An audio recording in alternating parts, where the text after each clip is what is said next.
푸틴이 이제 장기 이제 종신 집권을 위해서 이제 여러 가지 지금 머리를 굴리고 있습니다. 네. 이게 덩샤오핑 이런 방식을 하는데, 러시아가 지금 어떤 문제가 있냐면은 가끔씩 러시아 친구들도 만나서 이야기도 해보고 하면은, 러시아의 문제는 뭐냐? 이게 독재의 문제예요. 독재를 하게 되면요. 저는 독재도 그렇게 나쁘다 생각하지 않아요. 독재도, 저는 훌륭한 지도자는요, 장기 집권하는 게 오히려 전 낫다고 봅니다. 왜? 그를 능가할 수 있는 지도자가 없다면 차라리 제일 잘하는 사람이 오래 하는 게 더 그 나라 발전에 도움이 되니까. 단, 푸틴 같은 경우는 어떤 문제냐? 푸틴 굉장히 똑똑한 사람입니다. 머리 좋은 사람이에요. 천재야. 그래갖고 러시아를 옐친 때 완전히 무너졌던 러시아를 그래도 다시 재건시키는 푸틴의 역할은 굉장히 컸는데, 문제는 푸틴이 장기 집권을 하는 과정 속에서 정적 제거를 많이 했거든요. 근데 이 정적 제거를 하다 보니까 어떤 문제가 생겼느냐? 좀 똑똑한 사람들, 이런 사람들을 죄다 잡아넣다 보니까 지금 푸틴 내각에 있는 정치인들 중에 멀쩡한 놈이 없습니다. 죄다 병신이에요. 바보들밖에 안 남았어. 그러니까 쉽게 얘기해서 십상시만 남은 거예요. 아부꾼들만. 그래서 푸틴이 있는 기간 동안에 러시아는 그래도 유지가 되겠지만은, 만약에 푸틴이 병으로 죽는다든가 쓰러지잖아요. 그럼 그 후에 러시아 미래는 없습니다. 푸틴을 대체할 수 있는 2인자가 존재하지 않아요. 이게 독재 시스템의 가장 취약점이에요. 물론 이와 똑같은 문제는 중국에서도 일어나고 있어요. 중국의 13억 인구가 있으면 뭐예요? 독재를 하게 되면, 물론 북한도 김정은 마찬가지로 독재를 하게 되면은 자기 권력의 입맛에 맞는 사람들만 줄을 세워버리다 보니까 이 사람이 죽는 순간 전부 다 아부꾼들만 남지 실질적인 행정 능력이 있는 업무 능력자는 안 남아요, 주변에.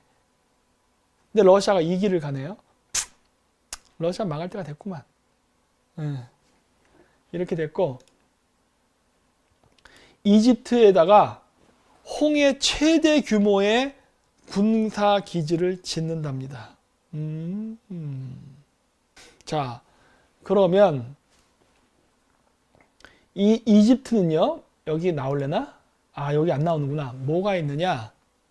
이번 달서부터인가 해가지고 이스라엘이 지금 석유 개발하잖아, 해저 유전. 석유를 이집트에 판답니다.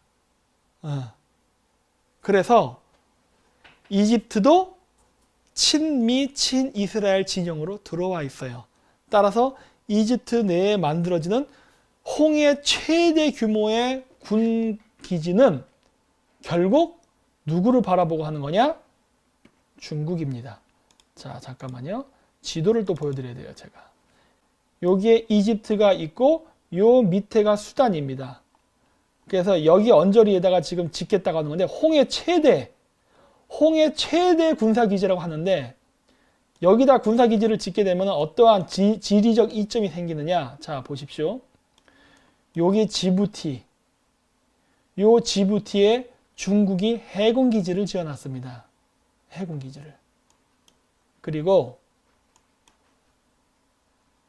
이스라엘이 여기 있어요. 그리고 시리아가 여기 있습니다. 이란이 여기 있어요. 여기서 이 지역을 커버할 수 있게 되는 거예요. 그렇죠? 요 준비 작전이 시작된 거예요, 지금. 왜? 이집트는 지금은 여러 논쟁이 있을 수 있지만 친미에 가깝습니다. 친이스라엘에 가까워요. 지금은. 왜냐?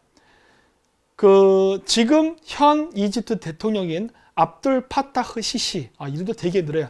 압둘 파타흐 시시라는 사람은 그 사람 이전에 있었던 이집트의 대통령이었던 모하마드 무르시를 축출해낸 사람입니다.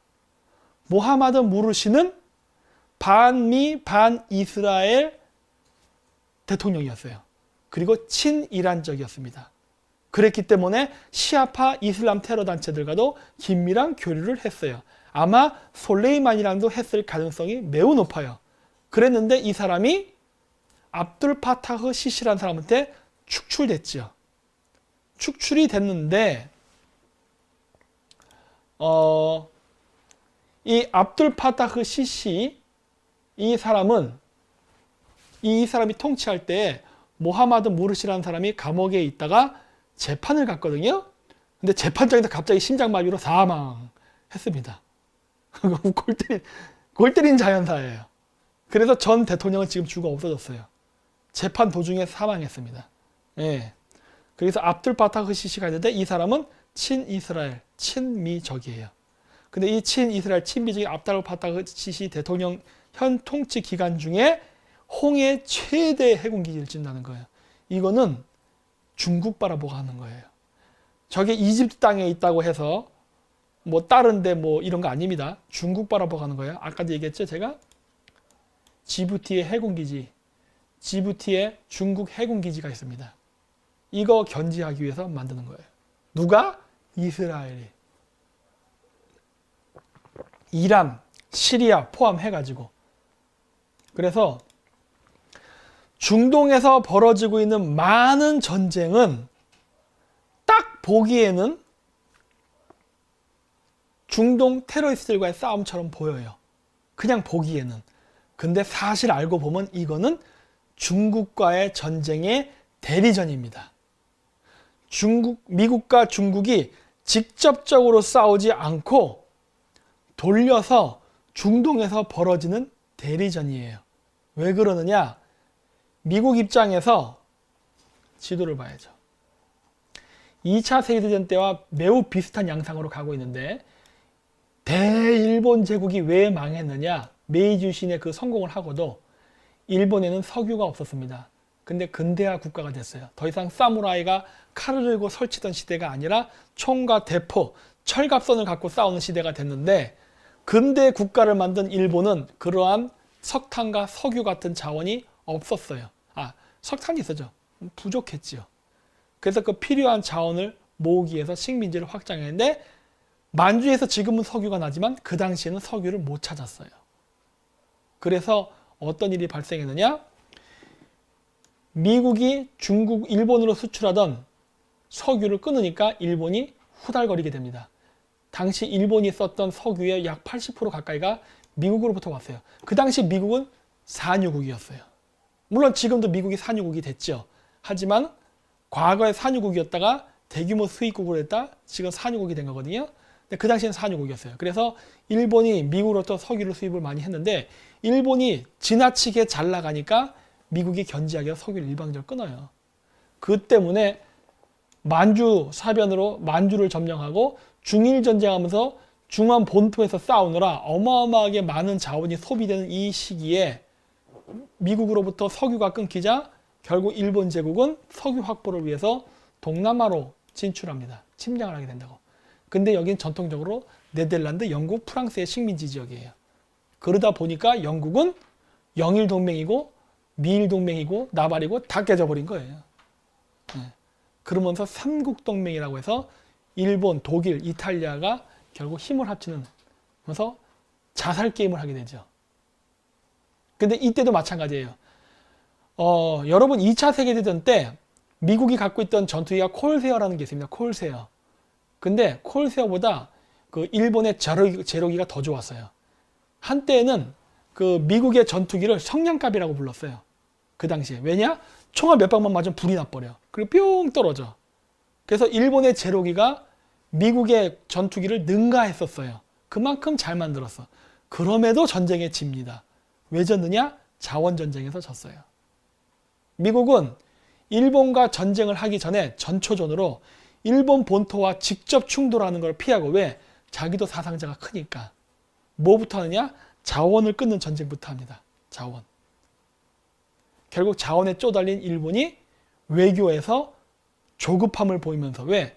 막 자원이 부족하니까 달라고 하는데 저쪽에서 막 가격을 올리고 담합하고 막 이런 열받이가 어떻게 돼? 에이 새끼야 내놔하고 뺏어버리고 결국 전쟁이죠. 이러면서 결국 코너에 몰린 거거든요. 지금 미국이 중국을 이렇게 만들고 있는 거예요. 중국을 직접 때리기보다는 주변을 치는 겁니다. 그게 뭐다? 13억 대국이라는 중국은 인구가 많은 것이 장점도 되지만 단점이 돼요. 특히 소비라는 측면에서 봤을 때는 매우 취약합니다. 그러니까 자원을 공격하는 거예요. 중동 분쟁이 격화되면 격화될수록 중국은 망합니다. 그 일이 지금 벌어지는 거예요. 그래서 이집트에 만들어진 대규모 홍해 최대의 군사기지는 중국을 바라보고 한다고 보면 됩니다. 예. 그렇게 되는 거예요. 다른 사람들은 뭐라고 분석하는지 모르겠어요. 네, 하지만 저는 지금 그렇게 보고 있어요. 자, 그리고 미국이 아프리카에서 철군을 하겠다니까 프랑스가 쫄아버린 거예요. 어? 그래서 프랑스 국방 곧 워싱턴 방문. 살려주세요 이런 거죠. 어? 웃기죠? 그러더니 갑자기 프랑스가 중동의 IS 격대전에 핵 추진 항공모함을 배치하겠답니다. 아이고 매 하루 만에 말이 바뀌었네. 이렇게 하루 만에. 에? 아, 이런 거지요. 여러분, 프랑스도 미국한테 쪽을 못 씁니다. 프랑스는 유럽연합의 일종의 수장 역할을 하면서 미국이 하는 대외 정책에 늘 딴지를 걸고 개기는 나라예요. 네. 그럼에도 불구하고 꼼짝을 못 하는 거예요. 꼼짝을 할 수가 없지. 미국이 얼마나 무서운 나라인데. 여러분, 우리나라 좌파들은 미국을 정말 얕보는데 미국 무서운 나라입니다. 장난이 아니에요. 중국은 저리 가라라고. 단 미국은 중국처럼 양아치 짓을 안 하다 보니까 여러분한테 치근덕거리는 게 없기 때문에 미국이 약한 거거나 존재감이 없어 보이죠. 왜냐? 중국은 양아치 짓을 하거든. 그래갖고 맨날 이렇게 찌그락찌그락 괴롭히고 뭐 관광객 안 보낸다고 떼쓰고 이런 협박질 잘하잖아. 그러다 보니까 여러분들은 중국이 굉장히 무섭다고 생각하는데 진짜 무서운 건 미국이에요. 응? 그래서 이렇게 프랑스, 유럽연합의 최고의 종주국인 프랑스조차도 하루 만에 꼬리 내리잖아요. 하루 만에. 이렇게 미국에서 아프리카에 철수하겠다는 말을 하자마자 1월 16일 날 하루 만에 꼬리 내리잖아요. 이번에 이란으로부터 이라크에 있는 미군 기지 2군데 공격당했죠. 공격당하고 나 트럼프 대통령이 기자회견했죠. 기자회견했을 때 뭐라고 이야기했습니까? 응? 트럼프 대통령이 아이시스 격퇴할 거라고 얘기했죠. 프랑스도 격퇴하는데 지금 참여했네. 이렇게 되는 거예요. 무섭죠. 프랑스도 갔어요. 지금 미국이 우리나라한테 뭐라고 얘기하죠? 야, 너희들 호르무즈 해협에 해군 파견해. 하고 있죠. 근데 우리나라 뭐라 그래요? 지금 강경화 이런 사람들이. 미국의 뜻이 우리랑 같을 수는 없다. 이런 자꾸 이상한 소리 하고 있죠. 왜 그래? 근데 얘들 배짱은 좋네. 프랑스는 하루 만에 꼬리를 내렸는데 우리나라는 여태까지도 거기에 빳빳이 들고 있죠. 송영길 같은 경우는 미국이 내정 간섭한다 그러고 조선 총독부냐 이런 햇소리 하고 있는데 이러다가 진짜 한번 제대로 맞죠. 세컨드리 보이콧 나올 수 있다는 얘기 지금 나오고 있죠. 응? 개념 잡아야겠죠, 우리나라? 네. 지금 이란의 호르무즈에 군대를 파견하는 거는 이란 때문이 아닙니다. 아까도 얘기했죠? 이집트에 해군기지 생기는 거 중국 때문이에요. 우리 보고 지금 호르무즈 해협에 해군 파견하라는 거는 이란을 견제하라는 게 아닙니다. 중국 견제하라는 거예요. 왜? 남중국해를 통과해서 항해 자유훈련도 같이 하고 그 다음에 이란에 가서 이란을 압박함으로써 이란과 중국으로 연결되는 각종 무기거래, 밀수거래, 암호화폐 이런 것들을 차단하라는 거거든. 할 수 있을까? 지금 못하고 있죠. 왜 못하느냐? 이거 하게 되면 문재인 정권 무너지죠. 이 사건 중에 한 가지가 조국의 사모펀드입니다. 네. 요거의 한 가지가 지금 이란에서 일어나는 이 전쟁의 한 가지가 조국의 사모펀드예요. 꽤 굵은 줄기입니다. 네? 그래서 여러분들이 이집트, 아이시스 이런 거 잘 모르잖아요. 너무 어렵고 그러면은 조국의 사모펀드만 파세요. 그래도 이러한 대규모 공작에 여러분들이 큰 도움을 주는 겁니다. 자, 그래서 지금 미국하고 이라크군이 아이시스 소탕 연합작전을 시작했답니다. 그리고 여기서 재밌는 얘기가 드디어 나오죠. 제가 저번에 했던 얘기랑 비슷하죠. 이란군 참모총장이 터키 국방장관과 통화를 해서 긴장을 고조시킬 의도가 없다라는 말을 한 거예요. 난 뭐야? 나 너랑 싸우기 싫어. 이런 얘기한 거예요. 왜? 시리아에서 혼란이 일어났는데 차량 폭탄 테러로 터키 군 등 10명이 죽었답니다. 터키 열받겠네. 응? 터키 열받겠네. 응? 이란 참모총장. 터키, 우리는 너희와 싸울 의사가 없다. 그렇죠? 자, 굉장히 재밌는 뉴스입니다. 제가 예전에 지도 보면서 얘기해 드렸죠? 예전 영상 보신 분들은 아실 거예요. 제가 이란 얘기할 때 이란의 요 지역은 이란인이 살지 않는다. 페르시아인이 살지 않는다. 여기는 투르크계 민족이 살고 있다는 얘기를 했죠. 이란. 자, 카스피해에는 석유가 납니다. 이란에서 석유가 나는 지역은 이라크와 이란의 국경지대, 그 다음에 아제르바이잔과 이란의 국경지대, 그리고 카스피해 연안입니다. 요렇게. 이쪽엔 석유 안 나요? 여기에 석유가 나요. 요렇게. 근데 이라크와 이란 국경지대는 아랍인들이 살고 있습니다.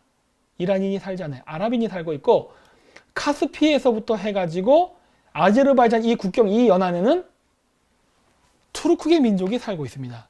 즉 이란인이 거주한 지역엔 석유가 안 나요. 그래서 이란이 미국이랑 싸우다가 혼란이라도 나서 자칫 잘못해서 내란이라도 발생한다면 이란은 복잡해요. 이란도 이란계 민족, 투르크계 민족, 아랍계 민족으로 크게 나뉘고 또 그 속에서도 이슬람이 시아파와 수니파로 또 나뉘고 이래요. 그래서 지금의 그 호메니 종교 정권이 만약에 무너지고 독재 정권이 쓰러지면서 혼란이 일어나게 되면 이란도 재수 없으면 4분 5열로 찢어질 수 있습니다. 제가 그 얘기 여러 번 했잖아요. 그럴 때 이때의 중요한 파트너가 누구냐? 바로 터키다. 어디서 방구 소리가 이렇게 크게 나네? 저 똥개가 방구를 끼나 봅니다. 자, 그래서 제가 터키를 그래서 굉장히 강조를 많이 했잖아요. 왜냐? 터키는 약 7천만의 인구가 있는데 자원이 없습니다. 석유 자원이. 그래서 이번에 이스라엘이 요 앞에서 유전을 개발하니까 터키가 난리를 친 거예요. 그러면서 뭐라고 얘기했죠? 우리에게도 이권을 준다면 터키의 패트리어트 미사일 방어 시스템을 깔 것이다. 라는 얘기까지 한 거 아니에요. 그 정도로 얘들 석유에 대한 확보의 의지가 강한데 터키는요. 유럽연합에도 속하지 못하고 아랍에도 속하지 못하고 그렇다고 해서 중앙아시아에도 속하지 못하는 어정쩡한 상태의 나라입니다. 지금 현재는. 과거에는 오스만 제국이라 그래서 동유럽, 중동, 중앙아시아까지 광활한 영토를 가진 대제국이었지만 1차 세계대전 패배를 하면서 다 땅 뺏기고 저 소아시아 반도만 딱 갖게 되면서 어느 쪽 그룹에도 속하지 못하는 완전히 왕따 국가가 돼버렸어요. 지금 현재. 그래서 유럽연합에도 들어가려고 굉장히 노력을 했지만 나토군하고는 움직이지만 유럽연합에 즉 경제적 이익관계는 맺지를 못했고 이슬람 국가와도 수니파 이슬람이라는 종교를 기반으로 해서 서로 같은 종이니까 묶으려고 했지만 그것도 실패했습니다. 왜냐? 이 지역이 과거 오스만 제국이 지배했던 지역이잖아요. 그러니까 쉽게 해서 식민지를 당했던 지역이잖아. 그러다 보니까 별로 안 뭉쳐져. 그리고 중앙아시아는 같은 민족계통이긴 하지만 영토적으로 붙어있지 않고 뚝 떨어져 있습니다. 카자흐스탄 석유 많이 나죠. 이 지역. 근데 이 나라는 멀리 있어요. 영토가 붙어있지도 않아요. 그러다 보니까 지금 현재 터키는 아제르바이잔하고 친합니다. 범트루크지 운동이 가장 강력하게 불고 있는 지역이 바로 터키와 아제르바이잔이에요. 근데 이 아제르바이잔의 인구가 약 350만인가 밖에 안 돼요. 400만이 좀 안 됩니다. 그런데 아제르바이잔 바깥 이란 국경에 사는 아제르바이잔 인구는 약 2천만이 넘어요. 2,100만인가 그래요. 그러니까 본토보다 바깥에 더 아제르바이잔 사람들이 많습니다. 그래서 터키는 석유를 원해요. 그래서 이번에 아까도 얘기했듯이 이 지도에 나오는 이스라엘 이 앞쪽에서 유전 개발을 한다 했더니 이 사이프러스의 절반이 터키 땅이거든요. 근데 터키가 야 우리 앞바다야 내놔 이렇게 한 거예요. 그 바다 우리 터키 바다야. 이스라엘은 석유 개발할 수 없어 라고 한 거예요. 그만큼 석유가 고파요. 그런데 만약에 터키 대통령이 패트리어트 미사일 시스템을 받아들이고 그리고 그 조건으로 이란이 말을 안 들을 때 이란 영토를 잡아서 요 아제르바이잔과 터키 사이에 아르메니아라는 국가가 있습니다. 그래서 아제르바이잔과 터키도 연결이 안 돼 있어요, 지금. 그리고 아르메니아랑 아제르바이잔은 숙적입니다. 서로 미워하고 증오해요. 근데 여기 보시면은 요거 보이세요? 요 조그만 거 요거 아제르바이잔 땅입니다. 아제르바이잔 땅인데 중간에 아르메니아가 폭 막았어요. 그래서 여기 섬처럼 아제르바이잔 땅이 하나 있습니다. 그래서 터키는 이 지역 땅을 가질 수 있다면 너무 행복하죠. 왜? 그러면 아제르바이잔과 영토가 연결이 돼요. 더 행복한 것은 뭐냐? 이 연안이 다 투르크 민족 국가거든요. 여기가 독립되면은 투르크메니스탄을 통해서 중앙아시아 CIS 5개 국가 다 연결이 됩니다. 그런 중앙아시아의 막대한 자원을 투르크계 국가의 영토를 이용해서 터키까지 들어올 수 있어요. 그러면 터키 7천만 인구가 엄청난 에너지를 러시아의 눈치를 보지 않고 이란의 눈치를 보지 않고 자급자족하는 길이 열려요. 그러면 터키는 무진장 강대국이 될 수 있는 길이 열립니다. 터키가 이걸 모를까? 나는 눈에 보이는데 터키 이거 알고 있어요. 그래서 터키는 호시탐탐 노리고 있습니다. 호시탐탐. 호시탐탐 노리고 있는데 이런 사건이 난 거야. 이런 사건. 시리아 내전. 즉 여기 쿠르드족 있는데 여기에 지금 터키군이 들어와 있잖아요. 근데 여기에 들어왔는데 이 터키군이 죽었어. 누구한테 죽었겠어요? 시아파 무슬림. 시아파 무슬림한테 맞아 죽었단 말이야. 그건 터키가 어떻게 됐어요? 눈이 이따만해지겠지? 이것 봐라. 이게 그 투르크계 민족들은요, 한국인하고 조금 다릅니다. 육식동물이라서 싸움이 나잖아요? 그럼 우리나라는 오고고 숨지요? 얘들은 싸움이 나고 눈이 빛나기 시작해요. 싸움 났다. 어떻게든 자기들 거기 끼어들어서 싸움하려고 난리를 친다고. 그만큼 호전적이에요. 이란 죽죠 진짜. 그러니까 이란이 바로 하는 거예요. 야야야 우린 싸울 일도 없어. 미안 실수 이러는 거예요 지금. 꼬리 빼는 거야. 왜? 터키는 언제라도 여기를 치고 싶거든. 언제라도. 범트루크지 운동을 왜 합니까? 이거 하려고 하는 거거든. 터키가 미국의 비호하에 아예 합법적으로 이란을 침략해서 조져버릴 수 있는 순간이 오는 거거든. 얼마나 터키가 원하는 건데. 얼마나 터키가 원하는 건데 이거를 이란이 자칫 잘못하다 열어주는 거니까 길을. 그러면 터키가 개떼가 좀 올라간다고. 이란 못 이겨요 터키 애들한테. 전쟁 집니다. 네. 그리고 그렇게 되면 어떻게 된다? 중동에 있는 시아파 이슬람은요 박살나는 거예요. 투르크는 순위파 계열이거든요. 네.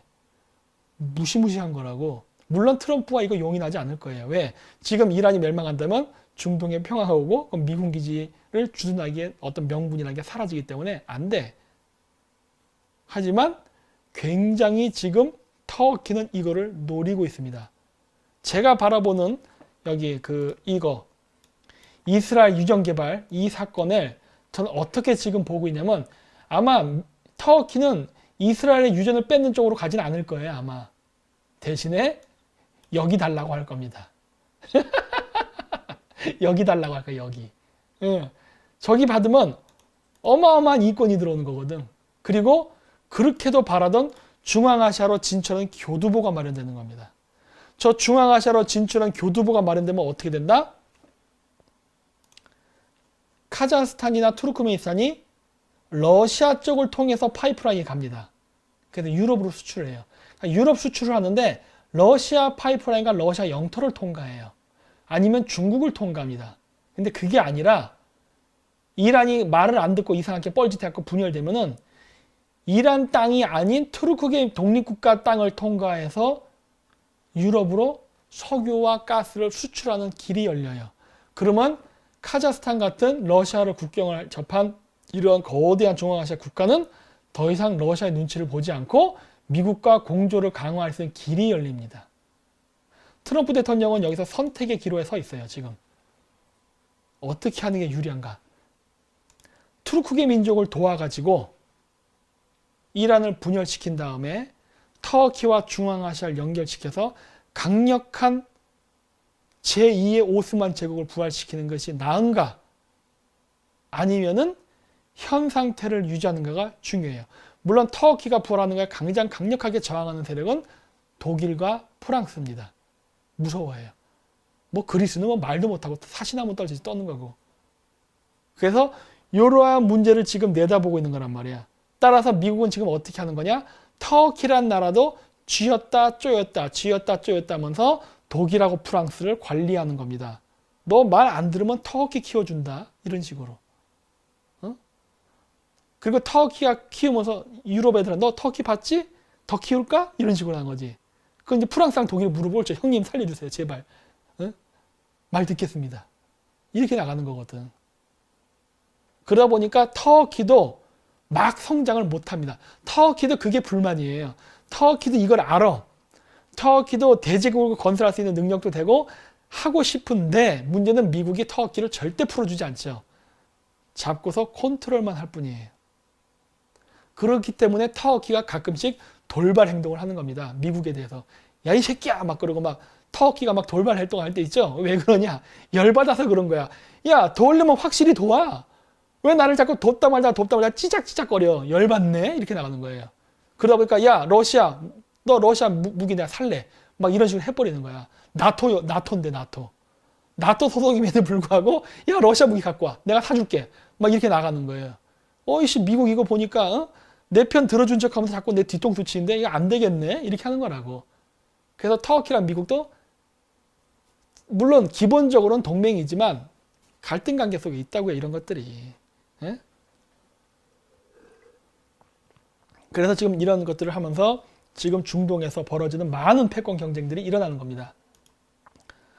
그래서 이제 보수혁신 갈등 속에 이런 로하니가 차기 최고 지도자에 가깝다. 이 로하니가 나타나면 이제 이란은 난리가 나는 거죠. 종교 대통령이 뭐 로하니는 지금 대통령이에요. 로하니. 카자흐로 로하니죠. 정신문명 뭐 이런 소리인데 의미가 여태까지는 종교 세력 때문에 그리고 러시아 혁명수비대 때문에 이란 혁명수비대 때문에 실질적인 이란의 행정부가 움직이질 못했는데 이번 사건을 계기로 지금 치고 올라오려고 하는 거죠. 이것도 좀 두고 봐야 됩니다. 이란은 혼란으로 들어갈 거예요.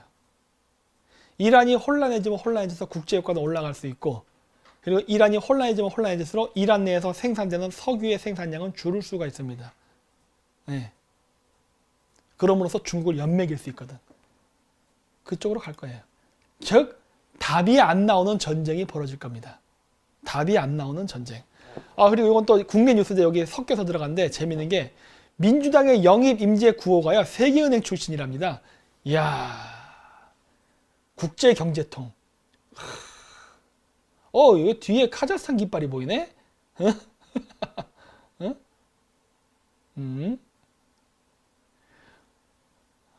아프리카 개발은행. 그리고 세계은행에서 중국 담당 서민이 이코노미스트로 중국 재정, 근대화 사업, 제14 경제개발계획 수립 자원을 지휘하고 있다. 그림 다 나왔네. 뭐예요? 1대1로? 1대1로네. 아프리카가 나왔죠? 여기 아프리카 개발은행. 아프리카 개발은행은 왜 나왔을까? 1대1로. 1대1로가 유라시아 대륙만 통과하는 거 아니거든요? 그거 아프리카로 연결됩니다. 아프리카까지 1대1로를 연결하는 프로젝트가 있어요. 이 여자는 거기를 다 갔었네. 지금 문재인 정권의 의도가 다 보이죠? 자, 그럼 문제는 자유한국당은 영입하는 인재 중에 이런 사람들 있나요? 지금 뭐 하고 있습니까? 여기에 대항할 수 있는 사람을 찾아야지. 안타깝습니다. 안타까워 진짜. 하는 일이라고는 진짜. 워싱턴 일각선 미일연합사령부 필요성 제기합니다. 한미사령부를 무시해버리는 거죠. 이제 왜? 우리가 협조 안 하니까. 이건 미일사령부 생기면 안 돼요. 네? 못 생기게 해야 되거든. 근데 지금 생기려고 하는 것 같아. 네? 지금 큰일 났어 지금. 우리나라가 이 정도 상황까지 왔어요. 이 정도 상황까지 온 이유는 뭐다? 정부도 반중 친밀 안 하고 좌파는 당연히 안 하고 우파 국민마저 반중 친밀 안 하기 때문에 그래요. 우파 국민마저. 그러니 어떻게 돼요? 한국 패스, 미일 사령부 이렇게 가는 거라고. 이 모든 일들이 다 중국 때문에 일어나는 건데 반중 친밀 안 하시지 않습니까? 이란이 꼬리 빼고 있는 거고, 이건 뭐 미국이 이란 제재, 유럽 이제 조지는 거고, 이거 얘기했죠? 북한 개별 관광 구상에 한국 세컨드 보이콧 대상이 될 수 있다. 있죠? 북한은 지금 미사일 개발한 나라인데 당연히 하면 안 되지. 이거 같은 얘기고. 한번 통과할게요. 자, 최근에 대만에서 차잉원 민진당이 승리를 했잖아요. 근데 여러분 이 기사 아실지 모르겠지만 요 며칠 전입니다. 한 15일 전, 2주 전에 대만에서 헬리콥터가 떨어졌는데 거기에 대만의 관련 군 장성 8명이 죽은 사건이 있었습니다. 대만군 사상 최악의 항공사고랍니다. 대만 선거 전에. 이거 우연의 일치일까? 네. 이 사건. 군 장성권 3명과 참모진 등등 해갖고 굉장히 중국 대만 군사력에 중요한 사람들이 8명이야, 더 8명. 이건 중국의 마사지랑 관련이 없을까요? 모릅니다. 난 몰라요. 여기 그런 거 안 써 있으니까. 하지만 대만에서 선거 전에 뭐가 있냐? 중국 애들 전략 중에 무엇이 있냐면은 중국은 하나의 중국을 주장합니다. 일국 양제 시스템을 지금도 얘기하고 있어요. 근데 만약에 대만이 독립국가를 만들려는 의도가 보인다 그러면 전쟁도 불사한다는 게 중국 공산당의 정책이에요. 음모가 아니라 진짜입니다.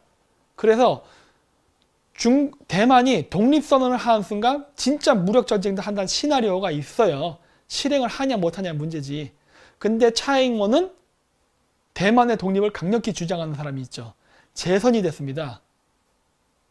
근데 이미 선거 결과가 슬슬 중국이 지는 쪽으로 나왔어요. 친중파 국민당 쪽이 지는 쪽으로. 그렇다면은 계획이 실행이 될 수 있을지 없을지는 모르나 만의 사태를 대비해서 대만을 침공하는 사태가 만약에 벌어진다면 그 시나리오가 진짜 그 작전대로 대만의 군 수뇌부는 없는 게 좋겠죠? 그래야 지휘부가 혼란이 올 테니까. 근데 어쩌면 이렇게 우연의 일치인지 몰라도 선거 전에 이렇게 대만의 군 참모부가 8명씩이나 사고로 죽는 사태가 발생했냐는 거예요. 난 이게 우연일까 하는 거예요. 이상하지 않으세요? 네. 이상하다는 거야. 네. 그래서 이거는 뭔가 굉장히 관련이 있을 거라고 추정을 합니다. 증거는 없어요. 의심만 할 뿐이지. 하지만 분명히 관련이 있을 것이라고 보고 있어요. 네. 그리고 요거. 자, 요건 직접 여러분이 가서 보세요, 그냥. 예. 이번에 박결 새벽당 대표가 그 방송 출연해서 얘기한 건데, 여기서 제목에 18세 선거 똥볼 쳤다는 얘기가 나오는데, 이건 뭐냐면, 반중 친미를 하게 되면은 오히려 유리하다는 이야기를 하는 겁니다. 반중 친미. 뭐냐? 지금, 심상정이 같은 사람은 3천만 원을 20세 이상 청년들에게 줘가지고, 그러니까 결국 돈으로 표를 파는 거 아니에요, 지금. 20세 이상 청년들한테 3천만씩 주고서 투표권을 어떻게 보면 파는 거 아니에요, 이거. 이것도 불법이지, 진짜. 어떻게 보면. 근데 이런 행위를 하고 있는데, 거기에 또 선심성으로 뭘 한다? 16세 이상까지도 선거권을 주겠다고 하는 거예요. 즉, 젊은 애들 표를 자기네들이 왕창 쓸어 모을 수 있을 것 같으니까 지금 이러한 선거제도를 아니면 그런 선거 공약을 거는 겁니다. 젊은 애들은 무조건 우리를 찍을 것이다. 따라서 투표 연령을 낮추면 낮출수록 우리는 더 많은 표를 얻을 수 있을 것이다. 플러스 조선족, 중국 이민자들. 이 계산 하에 지금 움직이고 있는 거라고. 그런데 문제는 뭐다? 이 젊은 애들은요, 반중 정서가 90% 이상입니다. 그래서 우리가 반중 프레임으로 이 선거를 끌고 가면요, 오히려 그 젊은 층을 우리가 흡수할 수 있게 되는 거예요. 흡수할 수 있게. 그래서 반중 친미 이 어젠다가 무진장 중요한 거야. 선거 우리 그 역학공학적으로 유리해요. 여러분 16세 이상, 예를 들어 된다 치고 얘기해요. 16세 이상까지 만약에 선거권을 가졌어요. 그런 애들 상대로 여러분들이 그 전통적인 보수의 방식으로 여러분 문재인은 빨갱이입니다. 여러분 문재인은 공산주의자입니다. 뭐 종북주의자 얘기한다 해서 이 16세 이상의 애들이 들을 것 같아요? 막 그러지. 여러분 저 문재인 정권이 중국하고 모든 사업을 다 맺고 있습니다. 그리고 여러분이 좋아하는 컴퓨터 게임까지도 들어왔습니다. 여러분들이 거래한 사이버머니 전부 중국 겁니다. 여러분이 좋아하는 게임 중국 회사에 팔렸습니다. 이게 더 효과 커요. 이렇게만, 이거 별거 아닌 것 같죠? 이런 얘기만 해도요, 쟤네들은요, 다 돌아섭니다. 어마어마하게 우리에게 유리한 상황이에요. 네. 그리고 16세한테 투표권을 준다는 거는 성인으로 인정해 주는 거네? 그러면 19금 풀고 16금으로 낮춰야지. 성인영화까지. 아닌가? 투표권만 주면 뭐해? 성인 인정해 줘야지. 얘네들 이상한 짓 하네. 뭐 어쨌든 간에 이런 식으로 지금 얘네들이 공작을 하고 있는데 이거는 오히려 우리에게는 호재입니다. 우리가 이 카드를 받을 수 있어요.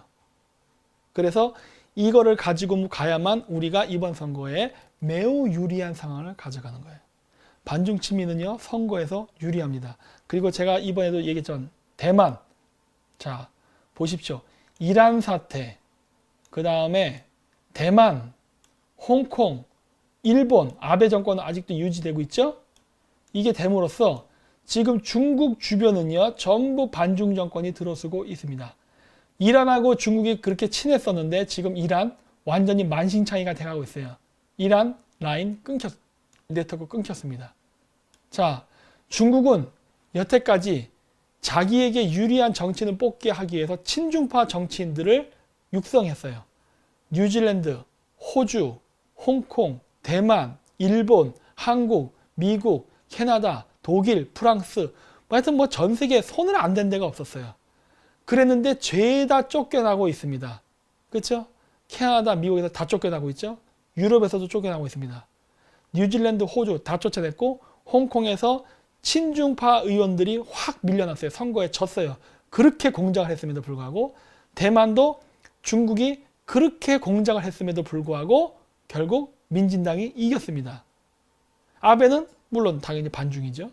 존재해요.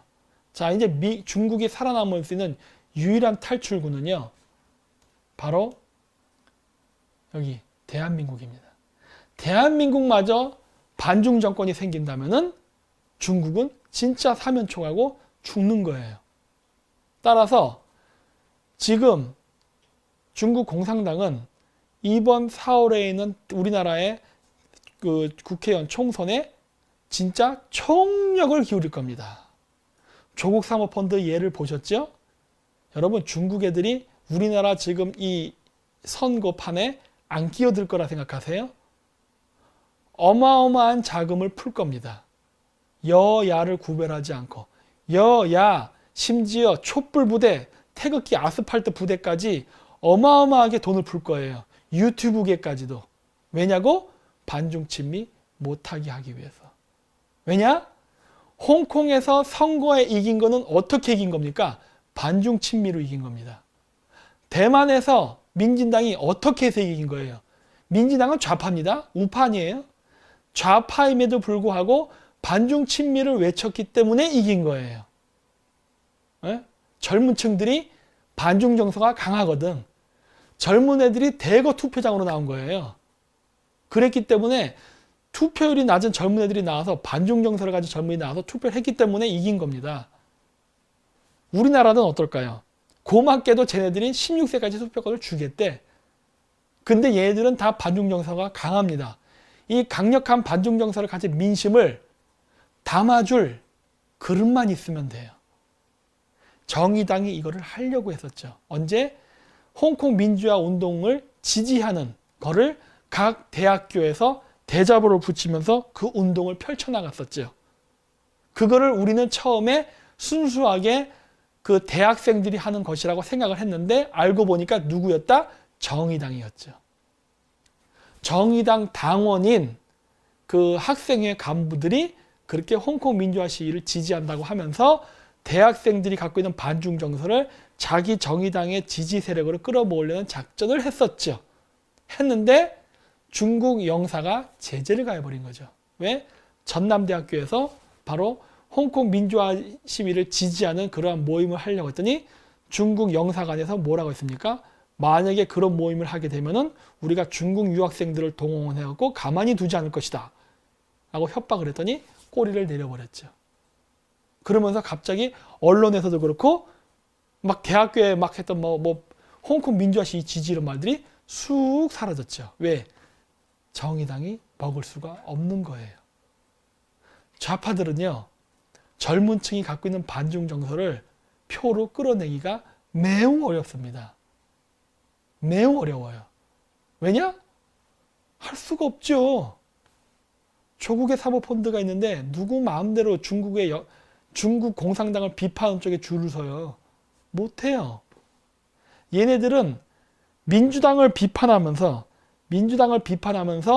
다른 신생 정당이 생긴다 하더라도 절대 반중 정당은 못 만듭니다. 좌파 반중 친미 정당은 못 만들어요, 얘네들이. 왜냐고요? 학연, 혈연, 지연, 금전으로 엮여 있기 때문에 하고 싶어도 못합니다, 이거는. 그래서 우리에게는 더할 나위 없이 좋은 게인 거예요. 이거는 그냥 주워 먹으면 돼요. 왜? 우리하고 경쟁할 이유가 전혀 없어요. 그냥 우리가 먹으면 되는 거야. 근데 이 먹으면 되는 이 아주 간단하고 이 달콤한 이 먹이를 왜 우리가 못 먹느냐? 그거는 바로 우파 내부에 갖고 있는 카르텔, 중국에 대한 무지, 그 다음에 그 반중 친미를 하게 되면은 마치 어떤 세력 싸움에서 자기네들이 밀리는 것 같다는 이 헤게모니 싸움, 이런 잔머리를 굴리니까 안 되고 있는 거예요.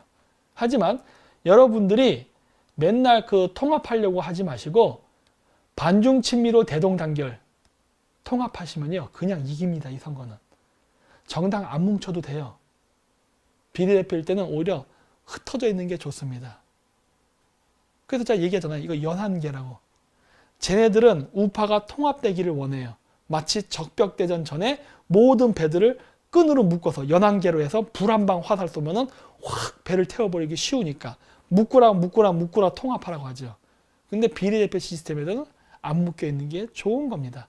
각자 있으면서 비례대표를 표를 얻는 게 더 많은 의석수를 차지할 수가 있어요.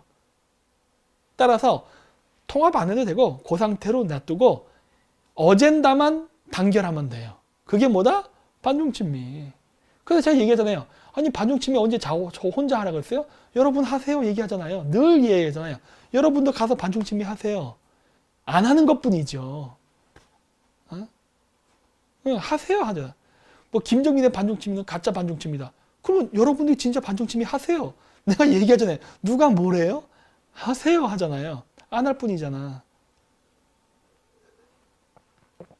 그러니까 하세요. 응? 하게 되면은 무진장 유리합니다. 이 선거는. 반중친미를 하게 되면. 너무나 쉬워요. 왜? 지금 문재인 정권이 만들어 놓은 중국과의 이런 의심되는 커넥션들 무진장 많아요. 비트코인서부터 해서 줄줄이 아주 그냥 사모펀드까지 다 연결돼 있거든. 지금 비트코인과 사모펀드는 하나의 사건이에요. 별개의 사건이 아니라고. 하나의 사건이야. 이런 것들이 무진장 많은데, 무진장 많은데, 이게 대세가 된다면 혹시 압니까? 우리가 몰랐던 정보를 제보를 받을지 되거든요.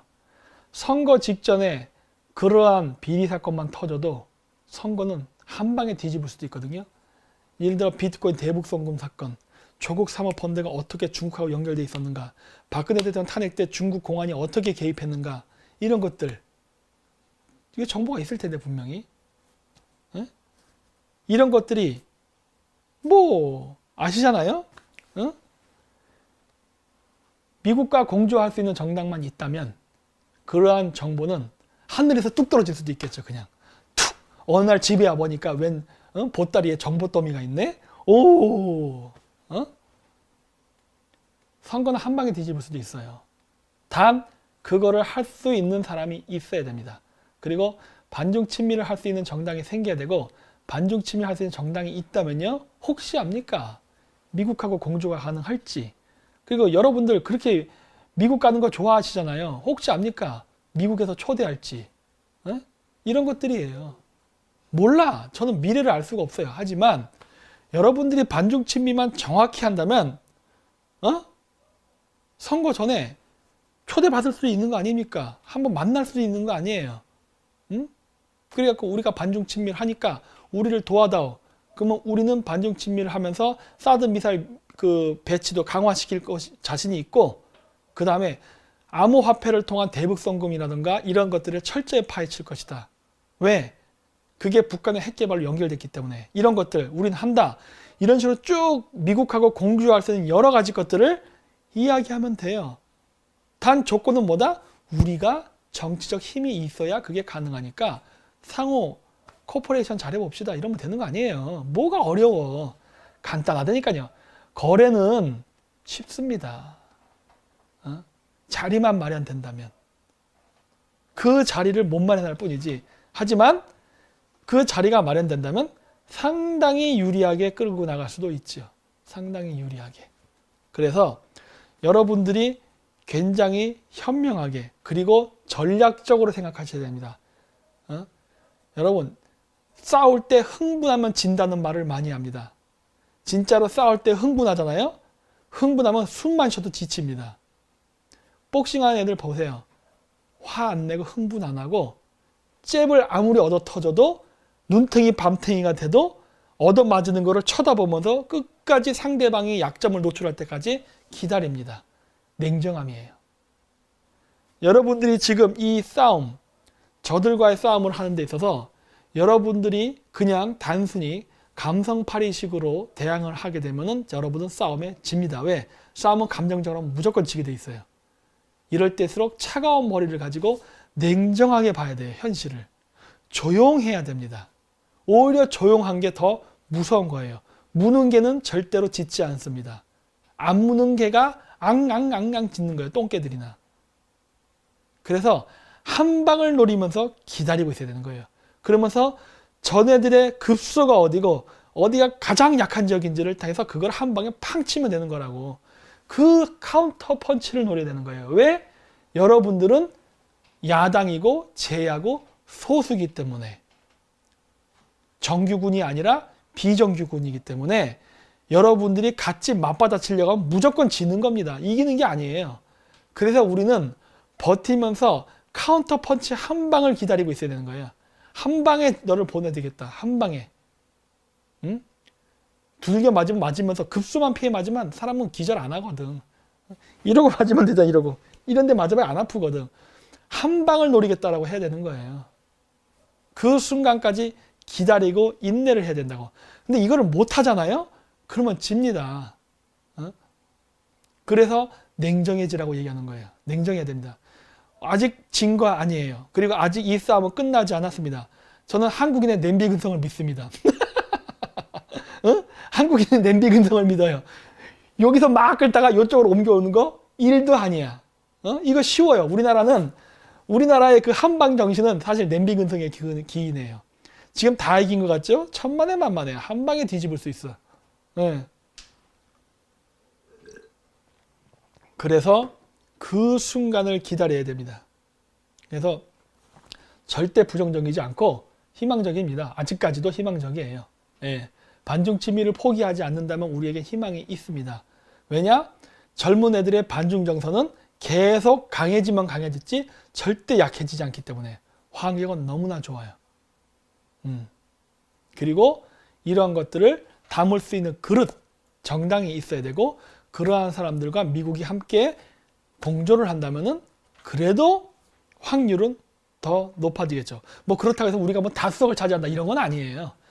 그런 건 바라지도 않습니다. 배가 이렇게 기운 거를 다시 이렇게 방향을 바꾸는 데는 어마어마한 시간이 걸립니다. 이거 막 돌려도 배가 천천히 돌잖아요. 한 번 돌린 방향을 다시 방향을 돌리는 데는 상당히 시간이 걸린다고. 그렇기 때문에 완전히 다수석을 차지하는 건 불가능하지만 적어도 우리가 원하는 의석만큼은 차지해야 되지 않겠습니까? 한 120석에서 130석 정도까지는. 뭐 혹자는 이번 선거에서 민주당이, 그러니까 문재인 정부에 똥탕을 많이 쳤기 때문에 200석도 가능하다고 보지만 저는 그렇게 안 봅니다. 예, 국민 정서가 자유한국당을 받아들일 만큼 아직 문이 열리질 않았어요. 그렇기 때문에 민주당에서 이탈하는 표를 자유당을 끌기는 아직은 무리가 있어요. 저는 그 담을 수 있는 그릇이 반중친미라는 어젠다를 가진 정당만이 이거를 받아들일 수 있는 게 된다라고 보는 거예요. 그렇기 때문에 얘네들이 지금 일어나는 중국 애들이 우리나라에서 부동산을 사면서 부동산 가격이 뻥튀기 되는 거, 의료보험 중국인들이 죄다 써가지고 의료보험비가 고갈되는 거, 그 다음에 중국 사람들이 우리나라에 와가지고 의료 관광하면서 피를 죄다 써갖고 우리나라가 다른 선진국보다 헌혈을 그렇게 많이 했는데 불구하고 피가 부족해지는 사태, 매년 실종자, 여성 실종자는 자꾸 증가하는 이런 이상한 일, 이런 것들을 갖다가 우리가 당장 당하고 있는 현실이거든요. 이 현실만 우리가 계속 알리고 해도 우리 선거 이겨요. 예. 뭐 선거 활동이 별거 없습니다. 우리는 지금 중국인들이, 중국 공산당 자제들이 우리나라에 들어와서 부동산 사고 호화 쇼핑하면서 사는 갑질, 온갖 행패만 보도해도 우리 그냥 이겨요. 예. 그래서 얘네들이 자꾸 이거를 못하게 방해하는 겁니다. 왜? 반중을 이야기하고 반중 정서가 퍼지면 퍼질수록 쟤네들은 선거에 불리하거든. 아까 어떤 분이 여기 댓글 썼는데, 김 박사님은 3년 동안 뭐 하셨어야 돼? 저 때문에 3년 동안 우리나라의 반중 정서가 무진장 퍼졌습니다. 이건 저의 성공이나 업적이라고 봐요. 왠지 아세요? 누가 반중 얘기했어요? 요즘 조금 떠들긴 하지만 저희처럼 강력하게 반중한 사람은 없잖아요. 더구나 저만 반중을 하는 게 아니라 아예 반중을 할 수 있는 유튜버 사단을 만들어버리고 있지 않습니까? 조직을 만들려고 하고 있잖아요. 이렇게 한 사람은 없잖아요.